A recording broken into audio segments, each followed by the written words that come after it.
Sebelumnya saya mohon maaf sekali telah mengganggu waktu dari sekalian. Perkenalkan sebelumnya ada dua hal mungkin untuk perkenalan saya.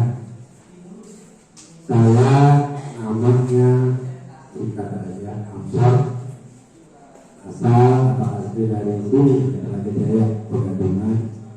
Kebetulan saya juga salah seorang guru, sama seperti kalian ya. Ada yang menjadi guru, ada yang mengajar di sekolah, SD, SMP, dan sebagainya. Saya guru SD di Ujung dan Makassar Tiga, orang yang di Pakis Jaya. Ada yang bareng dengan saya di ruangan ini. Tugas dari dia yang tempat kami ikut untuk berlatihan itu membuat video presentasi tentang materi budaya positif, lalu disampaikan kepada para guru khususnya.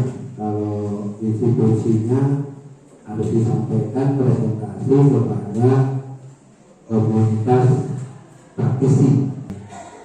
Tugasnya yaitu kami diminta mempresentasikan satu materi yang sedang kami jalani di depan guru untuk praktisi pendidikan. Materi yang disampaikan atau yang dipresentasikan yaitu tentang budaya positif. Kita langsung saja ya Bapak Ibu, ini materi saya. Kita langsung masuk ke materi. Yang pertama dalam budaya positif ada 6 materi. 6 materi yang akan saya sampaikan bertahap satu persatu hari ini. Yang pertama yaitu tentang disiplin positif dan nilai-nilai kebajikan universal. Apa yang dibahas di sana? Ada beberapa hal, mungkin kan lebih positif dan ini universal. Namun sebelumnya kita akan mencoba melakukan perubahan paradigma. Paradigma itu ada yang bisa mendefinisikan apa itu paradigma. Ya. Itu paradigma. Pandangan. Betul, satu pandangan. Ada yang bisa tahu apa itu paradigma? Kepercayaan, kita yakini, kita percaya. Ya, ada pendapat lain? Persepsi. Iya, itu istilahnya yang lainnya. Ya, jadi sekitar itu. Paradigma adalah pandangan, persepsi, anggapan, keyakinan kita tentang suatu hal.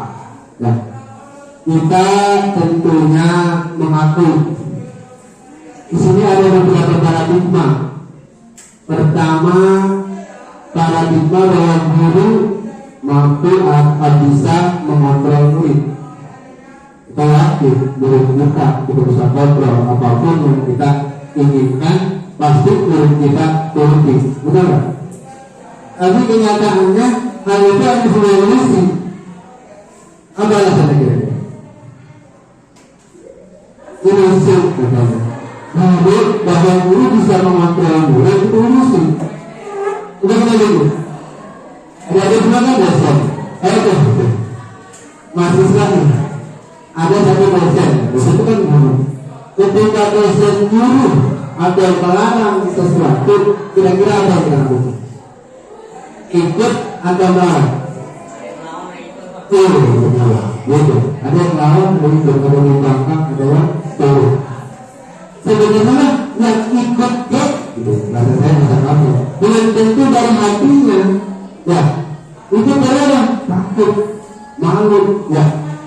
Dosen kita sekut, tapi kita ikut, kita turun. Padahal benar hati kita sesekut. Makanya dikatakan guru sebagai dosen bisa memberi kepada mahasiswa itu adalah ilusi. Ya, saya sepakat itu ya, ilusi. Sebenarnya lah tidak ada yang bisa mengontrol siapapun itu. Jangankan orang dewasa, anak kecil aja yang punya kemampuan. Jadi kita yakini tidak ada orang yang mampu mengontrol orang lain kecuali diri sendiri. Kedua, hal-hal itu yang positif, walaupun yang positif sebenarnya harus berasal dari dirinya sendiri, kesadaran. Kita lanjut tentang ibadah materinya adalah tentang disiplin. Arti kata disiplin, maknanya. Ketika kita mendengar kata disiplin, yang terlintas di pikiran kita itu apa? Ya, coba. Disiplin itu apa?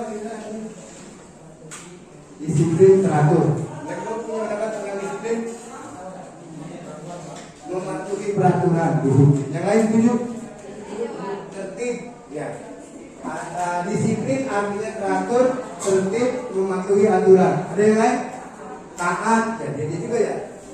Tadi teratur, patuh, Nah, itu memang yang terlintas di pikiran kita seperti itu. Nah, disiplin. Kebanyakan orang akan menghubungkan kata disiplin dengan kata tertib, teratur, dan kepatuhan pada peraturan. Kata disiplin juga sering dihubungkan dengan hukuman. Diberikan disiplin nanti diberikan satu efek jerah karena melakukan sesuatu yang salah. Ya, karena belajar tentang disiplin. Padahal itu sungguh berbeda. Itu berbeda. Disiplin yang dipelajari dalam disiplin positif itu berbeda, bukan kayak itu. Ya, dalam budaya kita makna kata disiplin dimaknai sebagai sesuatu yang dilakukan seseorang pada orang lain untuk mendapatkan sesuatu hal yang harus disiplin, berarti harus patuh. Jadi pikiran itu memang seperti itu. Dan kenyataannya Bapak pendidikan kita di Hajar Dewantara menyatakan bahwa di mana ada kemerdekaan, disitulah harus ada disiplin yang kuat. Jadi itu kan kelihatan beda betapa makna disiplin menurut Hajar Dewantara. Yang bilang dihubungkan disiplin itu kepada kemerdekaan. Apa hubungannya? Sebabnya disiplin itu bersifat self-disiplin, yaitu kita sendiri yang mewajibkan kita dengan sekeras-kerasnya. Ini pendapat jadi saya harus belajar. Tetapi itu sama saja. Sebab jika kita tidak cukup melakukan self-disiplin, wajiblah penguasa lain yang disiplinkan diri kita. Dan peraturan demikian itulah harus ada dalam suasana yang berbeda. Itu mendapat yang kedewasa. Hal ini sejalan dengan pandangan dari dosen dalam restruktur disiplin tahun 2021. Dan menyatakan bahwa arti kata disiplin berasal dari bahasa Latin, yaitu disiplina, yang artinya belajar. Nah, ya. Disiplin itu berasal dari bahasa Latin, yaitu disiplina, artinya belajar. Jadi kita tahu, kita membayangkan disiplin itu patuh, taat, nurut. Asal katanya sebenarnya adalah artinya belajar untuk menjadi seorang murid atau pengikut. Ketika kita disiplin, kita sedang belajar menjadi seorang murid atau pengikut, mempelajari, mengikuti sesuatu ajaran, sesuatu nilai yang dianggap baik. Ya. Sehingga nantinya akan timbul motivasi yang terbangun dari diri sendiri, dalam diri, yang disebut motivasi intrinsik dan bukan ekstrinsik. Nah, di sini lanjut kepada nilai-nilai kebajikan universal. Ki Hajar Dewantara maupun Dayang dosen sepemahaman dalam mengajarkan disiplin, yaitu sebagai bentuk kontrol diri. Mengartikan disiplin sebagai bentuk kontrol diri, yaitu belajar untuk kontrol diri agar dapat mencapai suatu tujuan mulia. Berakhir satu kontrol. Tujuan mulia di sini mengacu pada nilai-nilai atau prinsip mulia yang diharus seseorang. Kita namakan nilai-nilai tersebut sebagai nilai-nilai kebajikan atau virtus yang universal. Jadi kata disiplin adalah pengertiannya apa disebut? Mengontrol diri untuk mengikuti dan melaksanakan sesuatu perbuatan atau aktivitas yang tujuannya untuk mencapai tujuan mulia yang kita disebut dengan nilai-nilai kebajikan universal.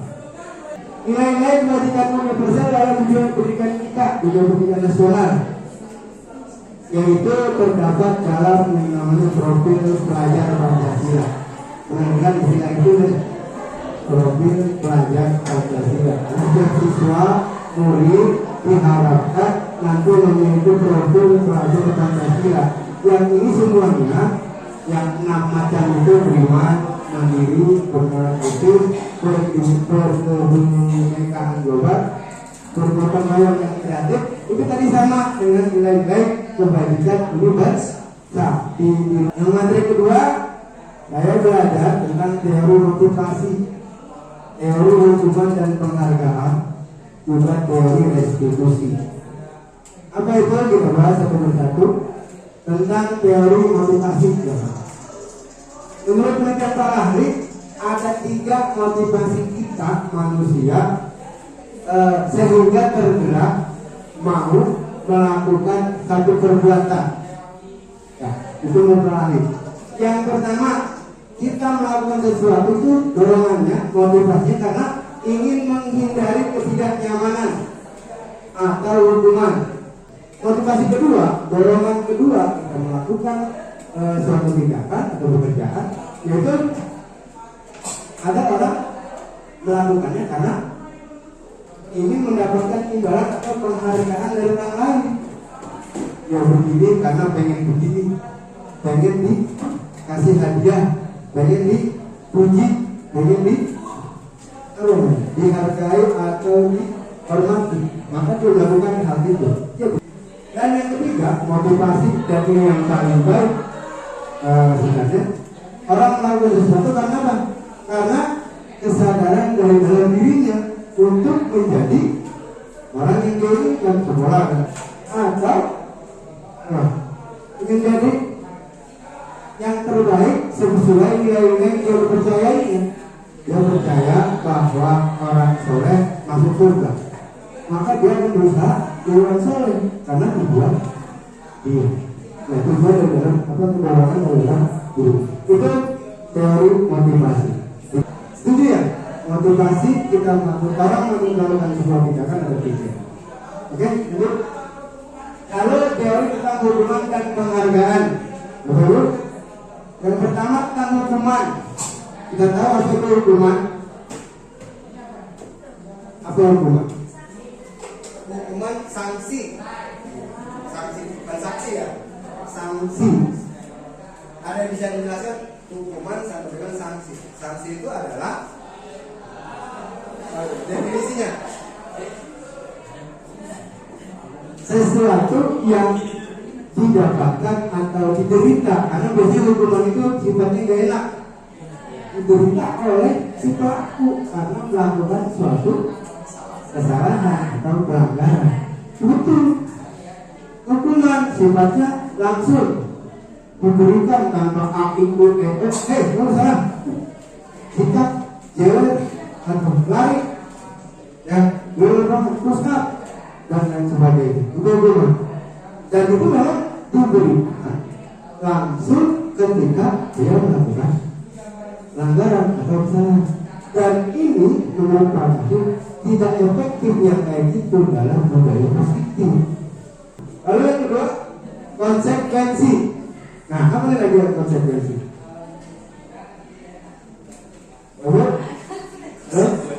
Konsekuensi dengan hukuman sama apa? Sama nggak? Jangan. Konsekuensi dengan hukuman sama atau tidak? Beda, serupa tapi tak sama. Rasanya serupa tapi tak sama. Karena apa? Ini berbeda sedikit. Konsekuensi disiplin dalam bentuk konsekuensi itu tadi sudah ada aturannya. Ya kemarin kita udah tahu emang ada aturannya, nggak boleh begini, nggak boleh begitu, jangan begini, jangan begitu. Tapi kemudian kita lakukan. Nah, maka dapatlah kita terkena kita konsekuensi. Ya, jadi konsekuensi itu sesuatu yang diterima atau ditimpakan pada seseorang yang melakukan pelanggaran dan melanggar peraturan yang sudah disepakati. Bukan aturan, ayo kamu tahu aturannya, ini maka lakukan konsekuensi. Kita lakukan dari kesal-kesal dikit, tapi tidak sekesal tadi ketika kita dihukum. Betul. Selanjutnya ada dari ini yaitu restitusi. Hukuman, konsekuensi, restitusi. Ini tadi 3 serangkai yang disebut serupa tapi tak sama. Apa bedanya restitusi yang dijelaskan? Restitusi adalah proses menetralkan atau menciptakan kondisi-kondisi untuk memperbaiki kesalahan. Nah, yang dianjurkan dalam dunia pendidikan sekarang, ketika kita menghadapi murid yang melakukan pelanggaran atau kesalahan, jangan dihukum, jangan dikasih konsekuensi, tapi berikan restitusi. Apa itu restitusi? Nah, ketika dia melakukan kesalahan, dibuat dulu dia menyadari kesalahannya. Kemudian disadarkan dia bagaimana kalau orang udah salah harus ngapain dari diri sendiri. Nah, kamu merasa salah? Kalau orang salah harus apa kewajiban bagi orang yang bersalah? Kan itu belajar dari sini, dia belajar selama. Kan dia nggak kesel walaupun kalau tiba-tiba disuruh minta maaf, itu salah minta maaf baru. Nah itu dikasih penjelasan dulu kemarahan, diberikan pengetahuan bahwa Anda bersalah, Anda bersalah ini. Terus apa yang biarkan mereka mengeluarkan jawaban ataupun kesadaran dari dalam hatinya. Nah, kalau kesalahan kan nggak cukup minta maaf, pancing lagi. Dengan cara apa? Ya kalau udah bersalah, punya apa yang kita lakukan dengan salah itu efeknya apa? Ada yang rusak, ada yang jadi nggak benar, ada yang jadi apa namanya? Tentunya kita pun harus punya kesadaran memperbaiki atau mengganti kesalahan itu dengan satu perbuatan yang baik dan kedepannya berjanji tidak akan mengulanginya lagi. Jika orang bersalah dilakukan penerapan restitusi, maka menurut penelitian kata para ahli itu akan membuat tidak akan ada efek-efek negatif dibandingkan dengan dihukum atau diberikan konsekuensi. Itu tentang teori hukum. Nah, lalu tentang penghargaan, judulnya dihukum oleh penghargaan. Menerima nggak logika kita? Kok dikasih penghargaan tapi katanya dihukum? Ada orang berprestasi dikasih hadiah penghargaan. Itu karena para ahli sebenarnya sedang dihukum. Kata dia, ketika kita berulang kali menjanjikan atau memberikan hadiah kepada anak-anak untuk berperilaku bertanggung jawab atau dia melakukan sesuatu kebaikan, ya, bersyukur atau mempelajari dan sebagainya, sebenarnya kita sedang berasumsi, kita menganggap bahwa murid kita mereka itu tidak usah apa-apa. Lanjut ke keyakinan kelas dulu. Kita ini kalau kita bahas dulu bisa kita terapkan di sekolah kita masing-masing. Tadi sebelum kita membuat hukuman atau konsekuensi dan juga restitusi, kita harus punya dulu keyakinan kelas. Sebelum kita membuat keyakinan kelas, kita paham dulu kenapa harus keyakinan kelas. Kenapa tidak peraturan kelas saja? Ya, lalu kita tahu tata tertib ya, peraturan kelas. Sekarang diubah dari paradigmanya, namanya diganti dengan keyakinan kelas. Apa bedanya keyakinan dengan peraturan?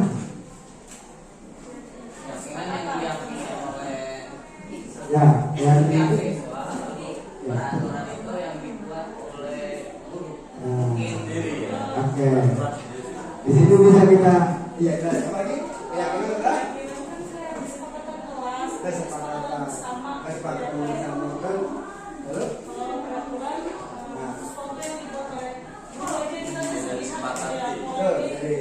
Itu ya, kalau keyakinan berasal dari aspirasi anggota kelas. Nah, ditanya dulu, kita pengennya apa, maunya gimana, gitu kan? Ditanya pendapat semua peserta ataupun anggota. Kalau peraturan sifatnya satu orang, bukan gitu, jarang gitu. Nah, makanya kita nanti di kelas silakan buat keyakinan kelas. Apa yang kita inginkan di kelas kita tanyakan kepada murid. Kenapa keyakinan kelas harus berasal? Karena keyakinan kelas berasal dari ide, usul ataupun kesepakatan bersama. Sehingga melakukan pun nanti tidak harus ada yang melihat, tidak harus ada yang mengawasi. Ya, dia akan melakukan dengan kesadaran sendiri. Itu tentang kebutuhan dasar manusia yang pertama. Menurut Al-Alim ada 5 kebutuhan dasar manusia. Ya, kita punya 5 kebutuhan dasar. Sepakat ya? Yang pertama kebutuhan bertahan hidup, survival. Yang kedua kebutuhan kasih sayang dan rasa diterima, love and belonging. Yang ketiga kebutuhan terhadap kebebasan atau freedom. Yang keempat kebutuhan akan kesenangan, yang kelima kebutuhan akan penguasaan, power. Ketika seorang murid melakukan suatu perbuatan yang bertentangan dengan nilai-nilai kebajikan atau melanggar peraturan, hal itu sebenarnya dikatakan karena mereka gagal memenuhi kebutuhan dasar mereka. Ini materi kelima. Nah, ini sangat berkaitan dengan keseharian kita sebagai guru. Kita pasti menemukan satu kejadian ataupun peristiwa di sekolah kita masing-masing. Ketika menghadapi satu masalah, manusia guru harus tahu dia harus berada di posisi kontrol yang mana dari kelima posisi kontrol. Untuk ya, membuat rasa bersalah, lalu teman, lalu proses tempat menghukum dan memantau dan manajer. Ya, mari kita pelajari 5 posisi kontrol dengan melihat video berikut ini. Saya sambil istirahat, kita tonton video ini. Selamat menyaksikan.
Ketika orang jalan ditanya dulu.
Ibu sekalian, telah kita simak ya tadi banyak video penjelasan tentang 5 posisi kontrol guru dalam menghadapi situasi masalah sehari-hari kelas. Tadi dari 5 posisi kontrol tadi, pertama menghukum, terus mantau, membuat rasa bersalah, teman dan manajer, yang terbaik yang mana? Posisi manajer. Ini yang kita menemukan satu masalah ataupun kelakuan murid yang melanggar aturan, kita harus menempati murid manajer dengan menerapkan restitusi. Bagaimana kita melakukan restitusi? Ini kita sampai pada materinya yaitu yang keenam, restitusi. Digambarkan restitusi itu dilakukan dengan melakukan segitiga tindakan restitusi. Yang pertama, sisi satu validasi tindakan yang salah. Yang kedua, menstabilkan identitas. Dan yang ketiga, menegaskan atau menanyakan keyakinan. Ini tadi seperti yang video tadi, ketika ada murid terlambat, pertama-tama dilakukan validasi terhadap tindakan yang salah. Ditanya, apa yang kamu lakukan? Kenapa kamu bisa melakukan itu? Apa alasannya? Ditanya dulu biar mereka tahu bahwa si murid tahu bahwa dia telah melakukan kesalahan atas kesadaran diri yang langsung dalam langsung kita sekap ataupun kita ponis. Ya, itu langkah dalam restitusi disebut dengan segitiga restitusi. Yang kedua, menstabilkan identitas. Kita stabilkan identitasnya. Yang kedua, ketika dia sudah merasa bersalah, mengaku, kemudian dia drop down. Kita buatkan atau sampaikan kalimat-kalimat atau kalimat yang menguatkan dirinya. Ya, setiap orang pernah melakukan kesalahan. Gitu, kita stabilkan lah emosinya atau identitas si pelaku kesalahan dengan kalimat-kalimat yang benar. Bukan kalau saya yang bermasalah, setiap orang bisa bersalah. Ya, lanjut kepada langkah terakhir. Ketika dia sudah kita kuatkan, sudah mengakui dan kita kuatkan, kita harus ke arah memperbaiki kesalahannya, menanyakan keyakinan dari hal-hal baik yang dia yakini. Kelakuan Anda tadi, perbuatan kamu tadi telah melanggar apa? Nilai-nilai kebajikan apa yang kamu langgar? Maka kamu harus memperbaikinya dengan cara apa? Minta dia mengeluarkan sendiri untuk memperbaiki kesalahan. Itu restitusi dilakukan dengan strategi segitiga restitusi. Ya, sudah paham ya tentang restitusi. Yang benar materi kita hari ini itu kita sampai kepada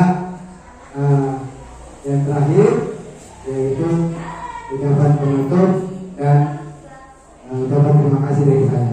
Namun sebelum penutup dan juga terima kasih, saya ingin Bapak Ibu dan adik-adik memberikan komentar ataupun umpan balik pada saya bisa di kertas aja.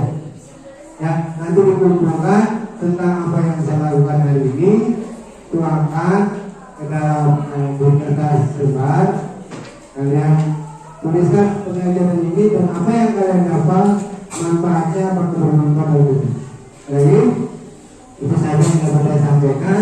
Saya ucapkan terima kasih yang sebesar-besar dan kuasa-kuasa atas waktunya.